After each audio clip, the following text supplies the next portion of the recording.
हम लोग चावल बनाते हैं, बिना पानी का हम चावल बना सकते हैं? भात, चावल का मतलब धान से आता है, भात ना बनाते हैं हम लोग, तो बना सकते हैं? चावल पानी रहे, आँचे ना लगे तब? मान लेता हूँ नीचे से पानी जा रहा है, अगर ऊपर से बंद कर दिए लगन, तब जाएगा नीचे से? नहीं जाएगा। क्यों? क्योंकि ऊपर से रिलीज नहीं हो रहा, इधर से बाहर निकलेगा तब ना अंदर से जाएगा। अब कोनो कहे कि हम सुतर नहीं, हम ना मरनी, तब बुढ़बा कहेंगे एगो पेड़ के नीचे सोए रहता है, इन्हें से हवा मार के कार्बन डाइऑक्साइड होने पे ला देता है, इन्हें से मार के हेने पे ला देता है। अभी हम लोग पढ़ेंगे प्रकाश संश्लेषण।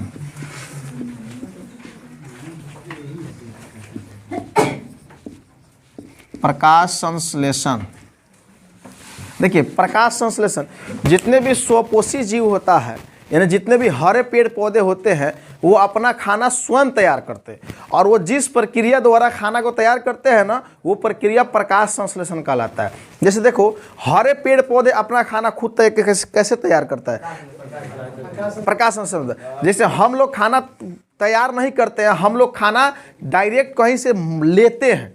जैसे कार्बोहाइड्रेट बनाना है तो हम लोग बनाते नहीं हैं, कहीं से ला करके उसको हम लोग पका के सॉफ्ट टेस्टी स्वादिष्ट बना के खा लेते हैं। लेकिन उस कार्बोहाइड्रेट के लिए हम किसी न किसी जीव पर निर्भर है। लेकिन पेड़ पौधे जो भी है, वो अपने कार्बोहाइड्रेट के लिए या अपने जो भी खाना है उसके खाने के लिए वो खुद रॉ मटेरियल लेता है, यानी जिस चीज़ से बनाना है वो लेकर के खुद अपना कार्बोहाइड्रेट बना लेता है, और वो जिस प्रक्रिया द्वारा बनाता है वो प्रकाश संश्लेषण कहलाता है। प्रकाश संश्लेषण अब ये कैसे होता है? देखिए, पेड़ पौधे जितने भी होती है, जैसे हम लोग कार्बन डाइऑक्साइड जो छोड़ते हैं, उस कार्बन डाइऑक्साइड को पेड़ पौधे ऑब्जर्व करता है, यानी उसको लेता है। पेड़ पौधे की पत्तियां में बहुत छोटे छोटे छिद्र होता है, उस छिद्र को हम एस्टोमाटा या वात रंध्र कहते हैं। उस एस्टोमाटा द्वारा बाहर के कार्बन डाइऑक्साइड को अंदर विसरण द्वारा ले लेता है। यानी विसरण का मतलब हो गया डिफ्यूजन, यानी कि उच्च सांद्रता से कम निम्न सांद्रता की ओर, कम सांद्रता की ओर। मान लेता हूँ कि हवा में कार्बन डाइऑक्साइड ज़्यादा है, उस पत्ती के अंदर वेस्टोमाटा में कम है, तब बाहर का अंदर चला जाएगा, यानी कि विसरण द्वारा।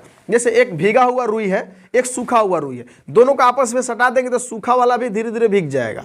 क्यों? क्योंकि इधर का पानी उधर चल जाएगा, क्योंकि इधर पानी की सांद्रता ज़्यादा है, कॉन्सेंट्रेशन ज़्यादा है, इधर पानी है ही नहीं है, कॉन्सेंट्रेशन इसका कम है। तो हाई कॉन्सेंट्रेशन से लो कॉन्सेंट्रेशन की ओर जब प्रसारित होगा, जब जाएगा, तो उसी को विसरण करते हैं। तो उसी वैसे ही पेड़ पौधे की पत्तियां के छिद्र जो एस्टोमाटा है, यानी ये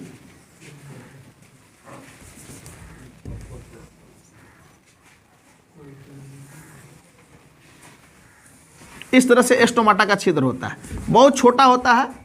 ये मैं बड़ा बना रहा हूं, ये जो बीच में जो दिख रहा है ना आपको, ये वाला यही छिद्र रहता है, यही वाला है जो बीच में दिख रहा है ना, यही छिद्र होता है। जब पेड़ पौधे में ये एस्टोमाटा क्या होता है कि जब पानी भर जाता है इस पत्तिया में, तो ये फूल जाता है और ये छिद्र खुल जाता है। जब इसमें पानी की कमी हो जाता है, यानी कि पानी जड़ में नमी हो जाए, कमी हो जाएगा जड़ में, पानी मिट्टी में, तो क्या होगा कि ये सिकुड़ जाएगा और ये बंद हो जाता है। ठीक है, हाँ। तो इसी छिद्र द्वारा ऑक्सीजन अंदर से बाहर निकलता है, कि बाहर ऑक्सीजन कम रहता है तो विसरण द्वारा अंदर से बाहर चल जाता है और कार्बन डाइऑक्साइड अंदर ले लेता है। तो कहने का मतलब है कि पेड़ पौधे की एस्टोमाटा जो छिद्र है, जो पत्तियों में होता है, उस छिद्र द्वारा बाहर से कार्बन डाइऑक्साइड गैस लेता है, यानी कि कार्बन डाइऑक्साइड गैस को ये ले लेता है। ठीक है, और जड़ द्वारा पानी लेता है, और जड़ द्वारा जो पानी अवशोषण करता है ना, वो ऑस्मोसिस प्रक्रिया द्वारा, यानी परासरण द्वारा लेता है।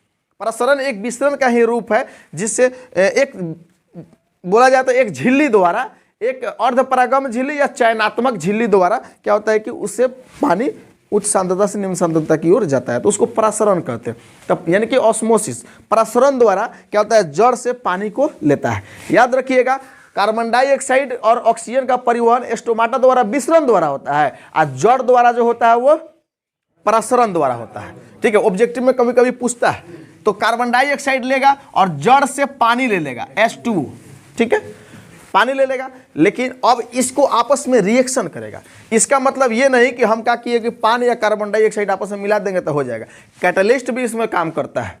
जैसे हम आग लगा रहे हैं, एक आग क्या होता है, जैसे कार्बन और ऑक्सीजन आपस में अभिक्रिया करता है तो कार्बन डाइऑक्साइड बनता है, या कोई भी चीज़ का ऑक्सीजन से अभिक्रिया करता है तो उसमें निकलता है, प्रकाश निकलता है, वो आग कहते हैं उसको। क्या तो इसमें ऑक्सीजन यहाँ पर है कि नहीं है, इसमें कार्बन है कि नहीं, आग जल रहा है, इसको तक गर्म करना पड़ेगा। तो वही कैटलिस्ट जो हो गया ना, गर्मी यहाँ पर कैटलिस्ट हो गया, यानी कि उष्मा देना पड़ेगा। ठीक है, थोड़ा उत्प्रेरक जो होता है उसको देना पड़ता है। तो वही क्या है कि यहाँ पर उत्प्रेरक के रूप में क्या होता है कि यहाँ पर क्लोरोफिल होता है। क्या होता है? क्लोरोफिल, जिसको हरित लवक कहते हैं हम लोग, क्लोरोफिल। क्लोरोफिल होता है। ये क्लोरोफिल की क्या करता है, इसमें कैटलिस्ट के रूप में कार्य करता है क्लोरोफिल की सहायता से। अब क्लोरोफिल कहाँ होगा? पेड़ पौधे के जितने भी हरे भाग होते हैं उस सब जगह क्लोरोफिल पाया जाता है। चाहे वो टहनिया हो, टहनी भी तो हरी होती है ना, चाहे वो पत्ती हो, लेकिन ज्यादातर पत्ती ही हरा होता है, इसलिए पत्तियां द्वारा ही खाना तैयार होता है। ठीक है, लेकिन टहनिया द्वारा भी खाना तैयार होता है, इसलिए जहां पर क्लोरोफिल होगा वहां पर खाना बनेगा। तो क्लोरोफिल की सहायता से जिस पत्ती के अंदर क्लोरोफिल नहीं है वो हरा नहीं रहता है।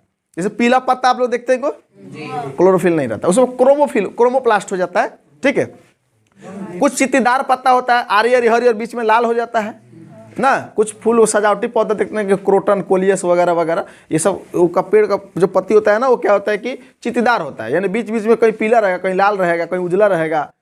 समझ में आया? कोहड़ा के पत्ता में देखते हो कि चित्तीदार, बीच में उजला डॉट डॉट रहता है कोहड़ा के पत्ता में, तो उजरका के पास क्लोरोफिल नहीं रहता है। ठीक है, तो ये क्या है कि क्लोरोफिल की सहायता से, और इसमें ऊर्जा चाहिए ना, बिना ऊर्जा के कुछ होगा? आग जलाने के लिए हमें क्या चाहिए? उष्मा चाहिए। तो यहां पर सौर ऊर्जा काम आता है, सनलाइट, सनलाइट। ठीक है, तब जाकर के ये रिएक्शन होता है, तब जाकर के ये बनाता है C6H12O6 आप प्लस ऑक्सीजन गैस को रिलीज करता है। क्या करता है? सॉरी, ऑक्सीजन गैस को रिलीज करता है, निकालता है। और ये ऑक्सीजन गैस हम लोग क्या करते हैं? सांस के रूप में हम लोग लेते हैं। ये ऑक्सीजन गैस विसरण द्वारा स्टोमाटा से बाहर निकल जाता है। अगर हम क्या करेंगे, कार्बन डाइऑक्साइड जल को आपस में मिलाएंगे ना, तो ये नहीं बनेगा, वो कार्बोनिक अम्ल बन जाएगा, क्योंकि हमारे पास क्लोरोफिल नहीं है। क्योंकि प्रकाश संश्लेषण के लिए सभी आवश्यक है। जैसे कार्बन डाइऑक्साइड नहीं रहेगा तो नहीं बनेगा, ये नहीं रहेगा नहीं बनेगा, ये सब रहे ये नहीं रहेगा नहीं बनेगा, सब रहे ये नहीं रहेगा नहीं, ये चारों चीज चाहिए। अगर चारों में कोई एक नहीं है, खाना नहीं बनेगा। हम लोग चावल बनाते हैं, बिना पानी का हम चावल बना सकते हैं? भात, चावल का मतलब धान से आता है, भात ना बनाते हैं हम लोग, तो बना सकते हैं। चावल पानी रहे, आँचे ना लगे, तब बन सकता है। तो सब चीज जरूरी है कि ना जरूरी है? तो सब चीज जरूरी है। तो कार्बन डाइऑक्साइड, जल, सनलाइट, क्लोरोफिल सब जरूरी है। इनमें सब मौजूद रहेगा तभी प्रकाश संश्लेषण होगा।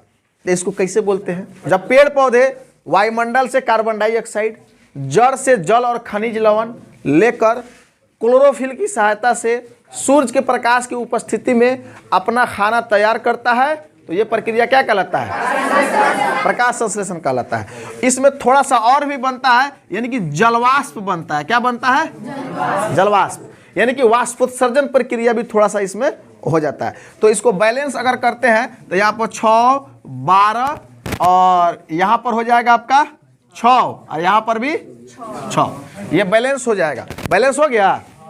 देखिए, ये वाष्पोत्सर्जन अगर इसको नहीं भी लिखे तो कोई दिक्कत नहीं है, ठीक है, क्योंकि ये वाष्पोत्सर्जन प्रक्रिया होता है। इसमें क्या होता है? थोड़ा पानी भी निकलता है, और वो पानी नहीं निकलेगा तो फिर नीचे से पानी जाएगा नहीं। मान लेता हूँ नीचे से पानी जा रहा है, अगर ऊपर से बंद कर दिए लगन, तब जाएगा नीचे से?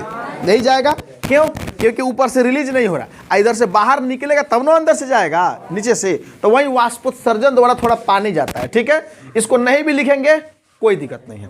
ये प्रकाश संश्लेषण होता है, समझ में आ गया? हाँ, देखो प्रकाश संश्लेषण अगर दिन में ही होता है, जब प्रकाश रहता है तब कहा जाता है कि रात को पेड़ के नीचे नहीं सोना चाहिए, नहीं तो आप कब मर जाएंगे आपको कोई गारंटी नहीं है।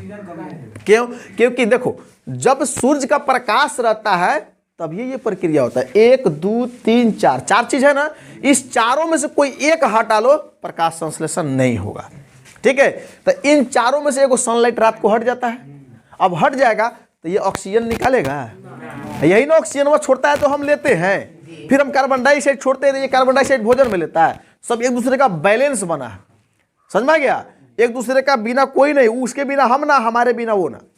तो ये क्या है कि ये कार्बन डाइऑक्साइड रात में क्या करता है, ये प्रकाश संश्लेषण बंद कर देता है, तो ये कार्बन डाइऑक्साइड ही छोड़ने लगता है, क्योंकि इसको भी ऑक्सीजन चाहिए ना।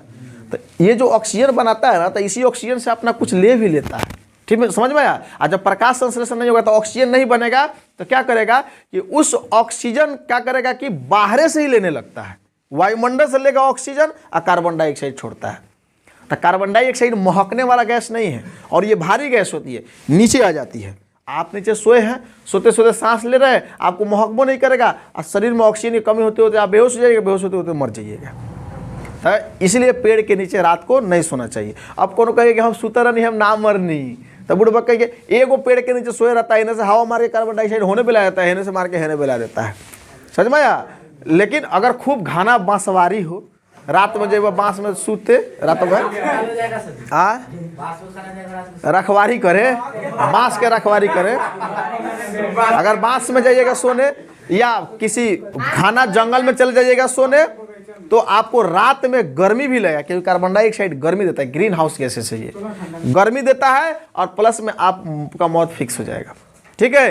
हाँ, लेकिन जहाँ पर घनघोर जंगल रहता है ना, वहाँ पर ऑक्सीजन इतना ना ज़्यादा मात्रा में रहता है कि उस ऑक्सीजन को थोड़ा कार्बन डाइऑक्साइड छोड़ता भी है ना, तो ऑक्सीजन की कमी नहीं रहता है। लेकिन बहुत अगर कभी कभी प्रॉब्लम ऐसे हो जाता है किसी किसी को, इसलिए कहा जाता है रात में पेड़ के नीचे नहीं सोना चाहिए। कोई दिक्कत, क्योंकि रात में प्रकाश संश्लेषण नहीं होता है। हमें एक एक चीज़ के बारे में पढ़ना है कि एक प्रयोग द्वारा बताए कि प्रकाश संश्लेषण में CO2 गैस आवश्यक है, एक प्रयोग द्वारा दर्शाए कि सनलाइट आवश्यक है प्रकाश संश्लेषण में, क्लोरोफिल आवश्यक है प्रकाश संश्लेषण में। एक जल वाला जरूरी नहीं है, क्योंकि उसका भी किया जा सकता है, समझ में आया, क्योंकि उसके बिना रिएक्शन ही नहीं होगा, उसका भी एक्सपेरिमेंट है। लेकिन आप कार्बन डाइऑक्साइड, सनलाइट, क्लोरोफिल, ये तीन का एक्सपेरिमेंट 100% आपको जरूरी है। और सिलेबस में भी, आपके बुक में भी है, और पूछा भी था 2021 वाला की 22 वाला में पूछा था, 21 वाला में पूछा था शायद, कि क्लोरोफिल आवश्यक है, कार्बन डाइऑक्साइड आवश्यक है। इससे क्वेश्चन आते रहता है। तो किसी को कोई प्रॉब्लम